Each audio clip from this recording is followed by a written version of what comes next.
Good evening and thank you for joining us. I'm Sam Wright. I'm Andrea Anderson. Since the war in Israel and Palestine started on October 7th, we have caught up with Sioux Falls residents who are either living near the attacks or have family there. Last week, John Gaskins talked with a Palestine native whose daughter was visiting the West Bank just 45 minutes from Gaza, fearing she'd never get out. He joins us in studio with more on this top story. Hey, John. Hi, Sam. Dr. Sami Awadallah has been a pediatric cardiologist in Sioux Falls for over 30 years, and he raised his kids there. One of them, daughter Layla, is now a dance teacher living in Minneapolis who is visiting Bethlehem to teach kids how to dance there. She lived with her aunt, uncle, and young cousins and experienced life as a Palestinian in a place controlled by the Israeli government and military. You always feel like you as a Palestinian are causing a threat.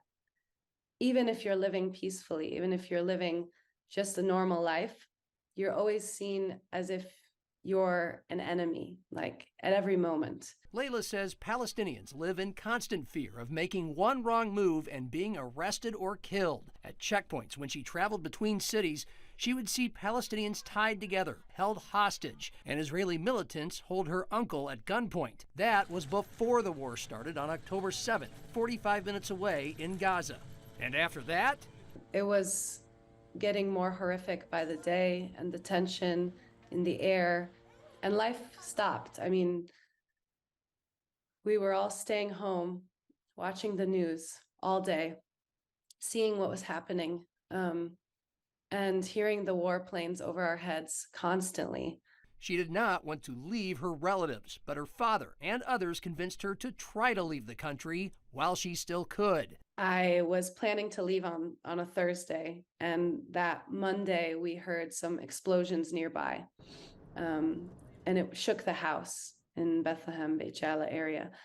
And that's kind of what hit me when I heard those explosions that actually shook the house and my body, is that like maybe Israel is attacking, maybe they're going to do here what they're doing to Gaza. She panicked, and she would not have been able to find a way from Palestine to Israel, and therefore out of the area and back home to America, had her father Sami not phoned a friend who had a private taxi driver in Jerusalem.